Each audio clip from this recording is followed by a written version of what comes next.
He was seconds away from calling the police.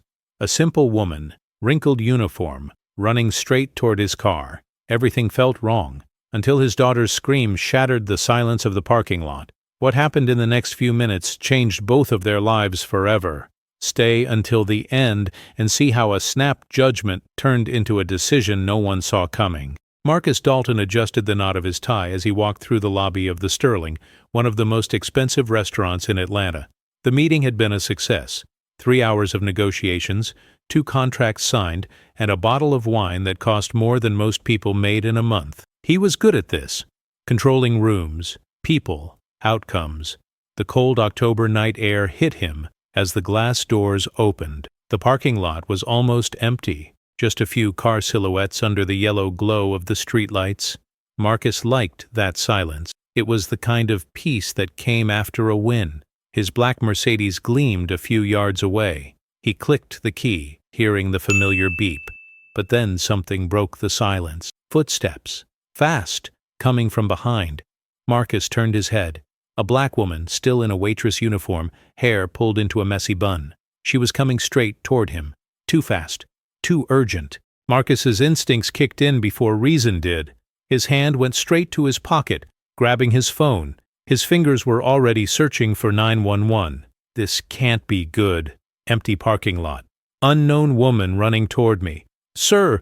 Her voice cut through the air. He didn't answer, just took a step back, body tense, eyes locked on her. "Sir!" She shouted louder, almost desperate. Marcus felt his heart race. All the confidence he'd had inside that restaurant evaporated.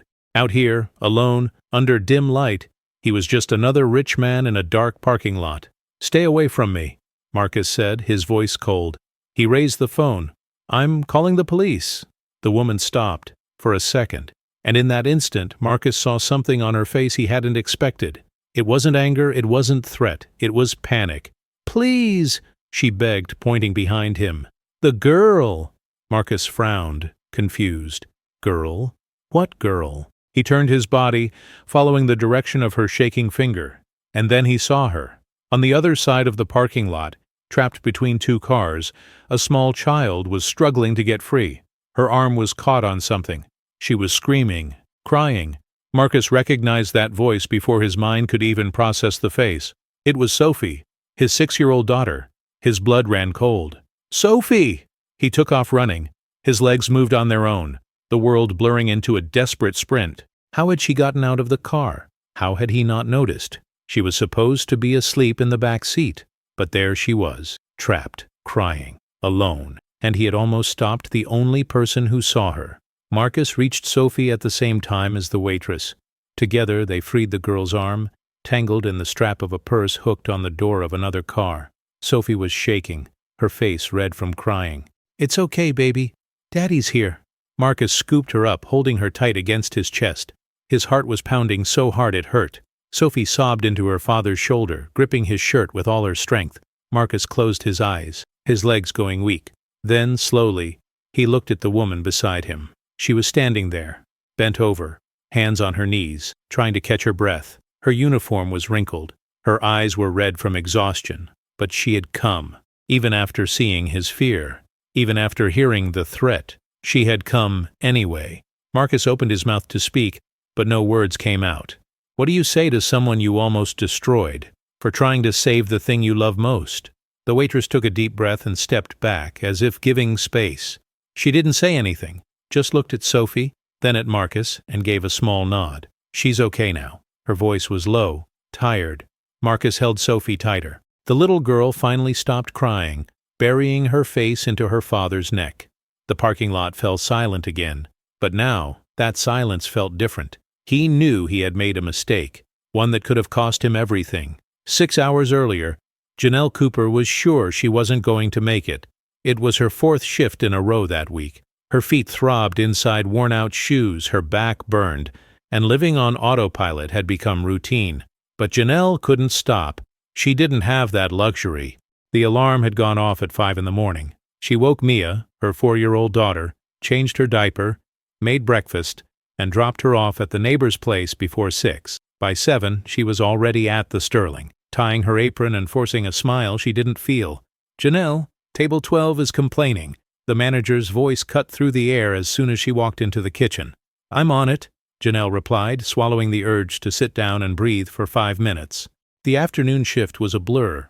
Plates, orders, fake smiles, tips that barely covered the electric bill. At 6 p.m., when her shift was supposed to end, the manager asked her to stay. Someone had called out. Janelle thought of Mia, thought of the neighbor, who was already tired of helping, thought of the overdue bills, and she said yes. Now it was almost 10 at night. Janelle was carrying a tray full of dirty glasses when she saw the group of men in suits heading out the front door.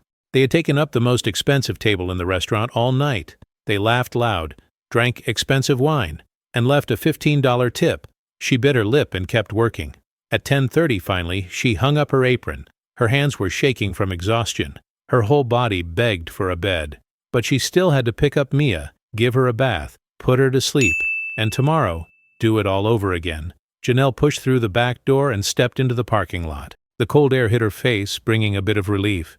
She took a deep breath, trying to gather strength for the walk to the bus stop. That's when she heard it. A cry, low, muffled. Janelle stopped, looked around. The parking lot was almost empty. Just a few cars. Silence. But the crying didn't stop. She turned her head, trying to figure out where it was coming from. And then she saw her. On the other side, between a black SUV and a silver sedan, a small child was trapped. Her arm caught on something. She was struggling, crying, terrified. Janelle's heart jumped into her throat. A child. Alone. At night. She looked around.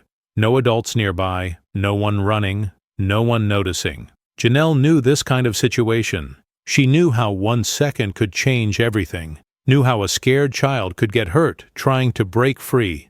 She dropped her bag on the ground and ran. Her aching feet protested with every step. Her exhausted body screamed at her to stop. But Janelle didn't stop. She never stopped when a child was in danger. As she ran, she saw a man in a suit standing near a Mercedes. His back was turned, on his phone, unaware. "Sir!" Janelle shouted. The man turned around, and his face changed, from neutral to tense, from tense to fear. Janelle didn't understand. She was trying to help. Why did he look scared of her? "Sir!" she shouted again, louder, pointing behind him. But the man stepped back, raised his phone, and said the words Janelle feared most. "Stay away from me. I'm calling the police." Her world stopped for a second. Police. Janelle knew what that meant, knew how that scene could be read. Black woman, running, yelling, rich white man, empty parking lot. She could explain, she could try, but there was no time. "Please," Janelle begged, her voice breaking. "The girl," she pointed, and finally the man looked. His face collapsed. He ran, and Janelle ran with him. Together, they freed the child. Janelle saw the terror on his face, saw the love, saw the fear of almost losing what mattered most, and when it was over, when the girl was safe in her father's arms, Janelle just breathed. She didn't expect thanks, didn't expect recognition. She just wanted that child to be okay, because in the end, that was all that mattered.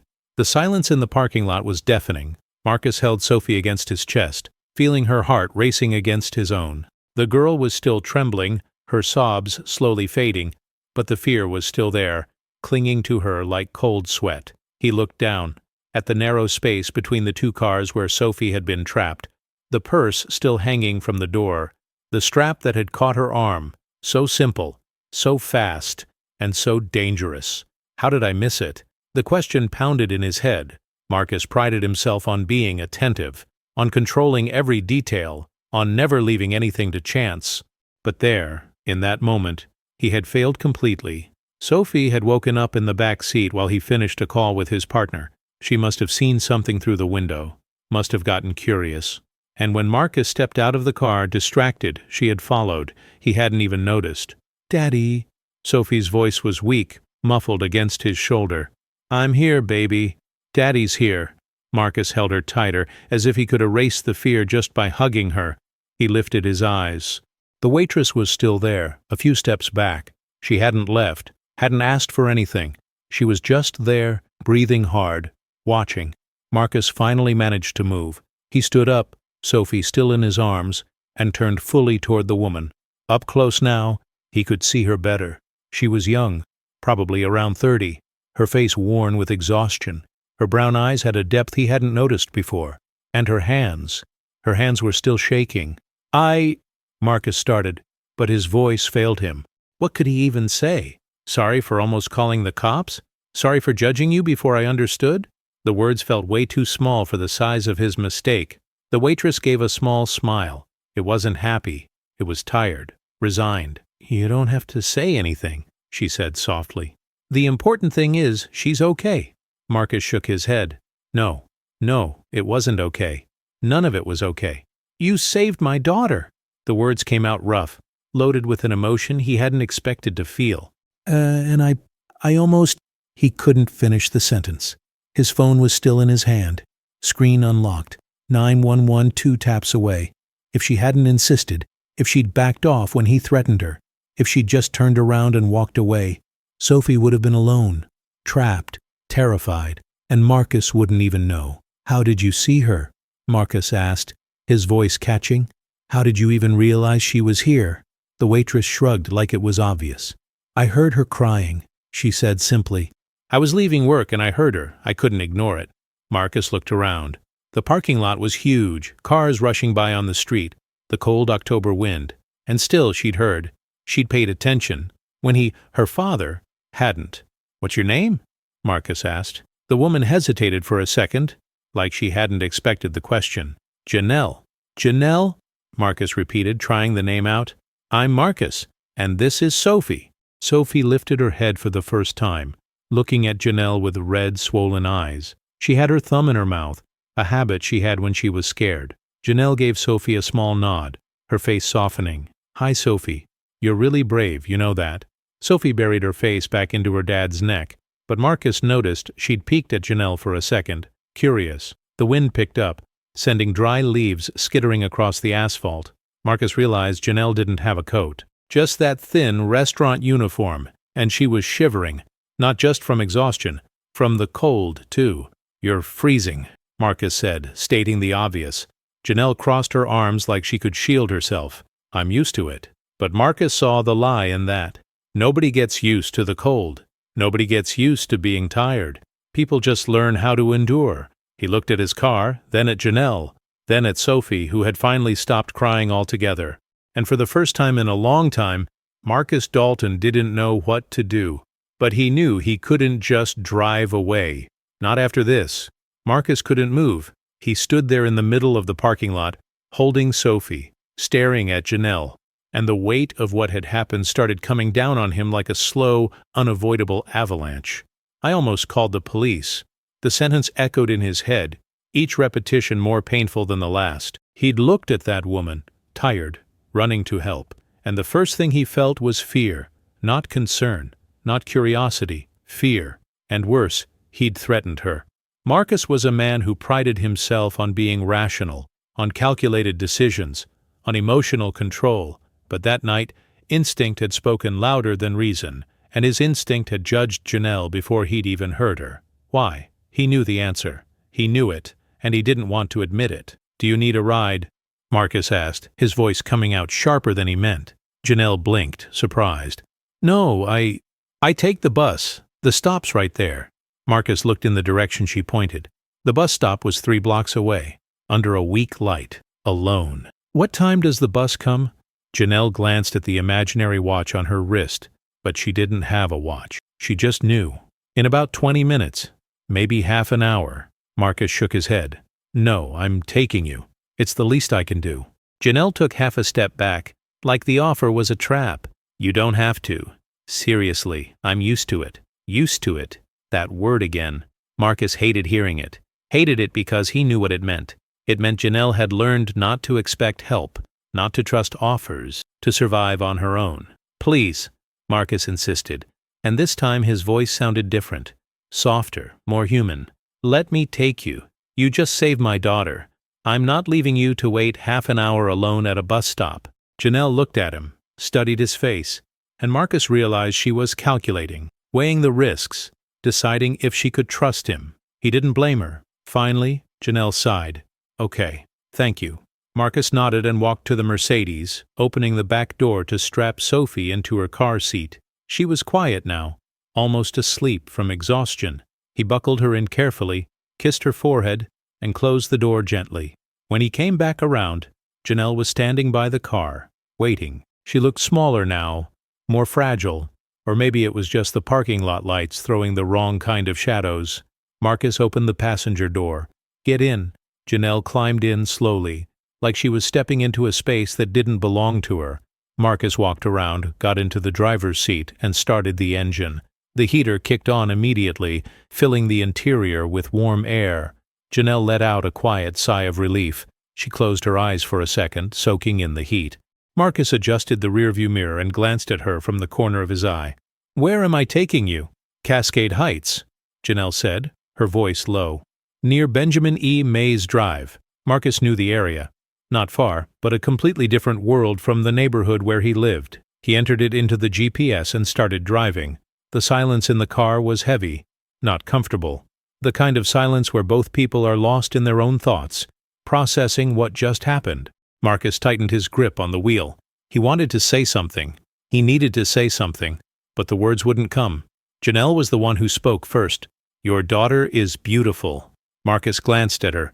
Janelle was looking out the window, but he caught the small smile at the corner of her mouth. "Thank you," Marcus said. She's everything to me." Janelle nodded like she understood that perfectly. "I have a daughter too, Mia, 4 years old."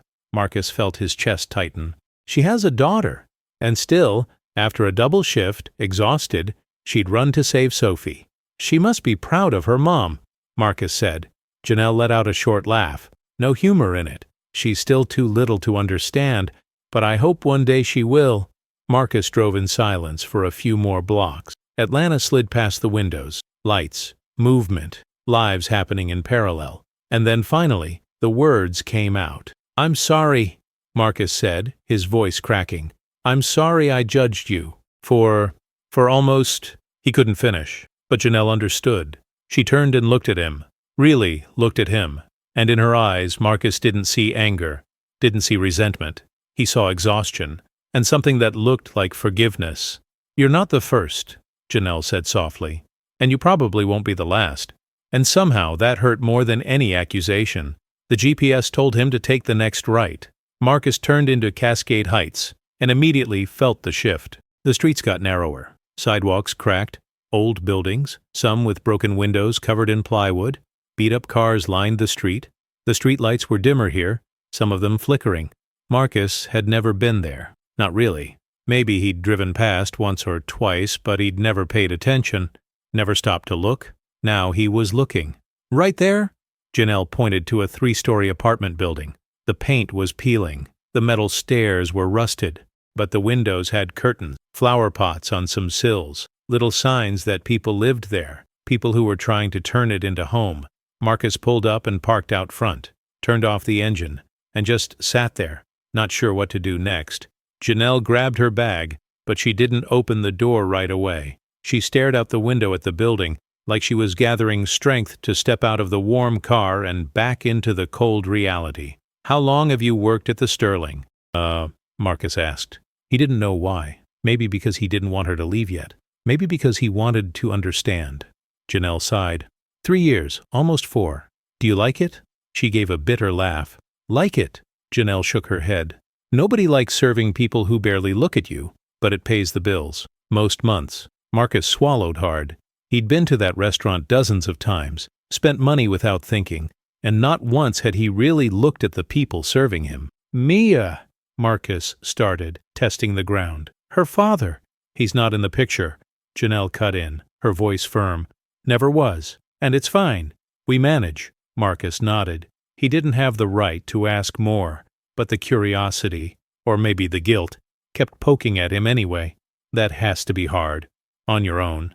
Janelle turned and looked at him, and there was something in her eyes. It wasn't anger. It was challenge, like she was tired of being seen as a victim. "It's hard," she admitted, "but I'm not some helpless sob story. I work. I take care of my daughter. I do what needs to get done. Every single day." Marcus felt the weight of those words. "I do what needs to get done. Every single day." He thought about his own life. The apartment in Buckhead with a view of the city. About the housekeeper who cleaned everything, The nanny who took care of Sophie when he needed her. The fact that he had never, not even once, worried about whether there would be money for food at the end of the month. Two realities, same city, completely different worlds. Have you ever thought about doing something else? Marcus asked. Besides being a waitress? Janelle gave a sad smile. Of course. I think about it every day. I wanted to finish college. I wanted to work in nursing. But life doesn't work like that when you have a small child and no help. I do what I can. Marcus fell silent. He didn't know what to say. Every word felt empty, privileged. I wish I could help, he said finally. Janelle looked at him with a mix of curiosity and distrust. Help how? I don't know. Somehow. Pay for your college. Get you a better job. Something. Janelle slowly shook her head. You don't owe me anything. I do, Marcus insisted, his voice growing firmer. I owe you everything. If you hadn't, I did what anyone should do. Janelle cut in. I saw a child in danger and I helped. That doesn't need a reward. But it should, Marcus said, urgency rising in his voice. You saved my daughter, Janelle. You saved the most important thing in my life, and I almost stopped you. His voice broke again, and this time he didn't try to hide it. Janelle stayed quiet for a long moment. Then she sighed. Look, I get what you're trying to do, but charity isn't what I need. What I need is for people like you to see people like me. Really see us. Not just when we save your kids, but every day. When we serve your dinner. When we clean your office. When we just exist. Marcus felt her words hit him like a punch to the gut. Because she was right. He'd spent his whole life not seeing, and it took a near tragedy to open his eyes. Janelle opened the car door, letting the cold air rush in. Thanks for the ride, Marcus. And then she stepped out, closing the door softly. Marcus stayed there, watching her climb the rusted stairs, watching her enter the building, watching the light turn on in a second-floor apartment. And even after she disappeared, he stayed there, thinking, feeling, changing. Marcus didn't sleep that night. After putting Sophie to bed and checking 3 times to make sure she was okay, he sat in the dark living room, staring out at the city through the window. Atlanta glowed below. Lights, movement, life unfolding in layers he'd never bothered to understand. He thought about Janelle, the exhaustion on her face, the wrinkled uniform, the way she'd said, I do what needs to be done, every day. And then he thought about himself, about how much time he'd spent worrying about contracts, meetings, numbers, things that seemed so important. But in the end they didn't save Sophie. Janelle did, and he almost stopped her. The next morning Marcus woke up with a decision already made. He got Sophie dressed, took her to school, and instead of heading straight to the office, he got back in the car and drove to the Sterling. It was 10 in the morning. The restaurant was still closed, but the back door was open. Marcus knocked and stepped inside. The kitchen was in full prep mode. The smell of sautéed onions, voices overlapping, pots clanging. Can I help you? A cook asked, eyeing Marcus with suspicion. I'm looking for Janelle, the waitress. She works here. The cook frowned. Janelle doesn't work here anymore? Marcus felt his stomach drop. What do you mean? She was fired last night. The manager said she left her shift without notice, left a tray in the middle of the dining room and disappeared. Marcus closed his eyes. She was helping me. She was saving Sophie. And she got fired for it. Where can I find the manager? In the office. But she doesn't like being interrupted. Marcus didn't care. He crossed the kitchen, climbed the stairs, and knocked on the office door. Without waiting for an answer, he walked in. The manager, a middle-aged woman with glasses hanging around her neck, looked up, annoyed. Excuse me? You can't just come in here without… Janelle Cooper. Marcus cut in. You fired her last night. The manager crossed her arms. And who are you? Someone who's going to buy this restaurant if you don't rehire her right now. The woman blinked, confused. But Marcus wasn't joking. He had money, he had influence, and for the first time in his life he was willing to use it for something that actually mattered. She abandoned her post, the manager argued, but her voice had lost its edge. She saved a child, Marcus said, his voice cold as ice. My daughter, and if you think that's grounds for termination, then we're having a very different conversation. The manager swallowed hard. I didn't know. Now you do. Rehire her. Today. The woman nodded quickly.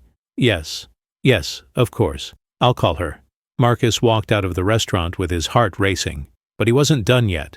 He pulled out his phone and called the company lawyer. "Tom, I need you to set up a scholarship fund. I want to pay for higher education for service workers. Start with one person, Janelle Cooper. Nursing. Full ride." On the other end of the line, Tom hesitated. "Marcus, It's the right thing." Marcus cut in. "Just make it happen." He hung up before hearing any objections. 2 days later, Marcus returned to the Sterling. This time for dinner. He asked for a quiet table and waited. Janelle came over to take his order. When she saw who it was, she froze. Her eyes went wide. "Marcus?" "Hi, Janelle," he said with a small smile. "Can you sit for a minute?" She glanced around, nervous, but pulled out the chair and sat down. "What are you doing here?" Marcus slid an envelope across the table. "Open it." Janelle picked up the envelope, wary, opened it, and read. It was an acceptance letter. Full scholarship. Nursing program. Starting next semester. Her hands began to shake. "I can't accept this." "You can," Marcus said firmly. "You saved my daughter, Janelle. Let me do this. Not as charity, but because it's right." Janelle looked at the letter, then at him, and her eyes filled with tears. "Why?" she whispered. "Because you taught me how to see," Marcus replied simply. "And I don't want to live blind anymore." Janelle covered her mouth with her hand, trying to hold back the sobs. But she couldn't. The tears fell, and this time they were tears of relief, of hope, of a future she thought was impossible. Marcus reached across the table and held out his hand. "Thank you, Janelle, for everything." She took his hand, firmly, and smiled. A real smile. Tired, but full of life. In that parking lot, 2 lives had crossed, and neither of them would ever be the same again.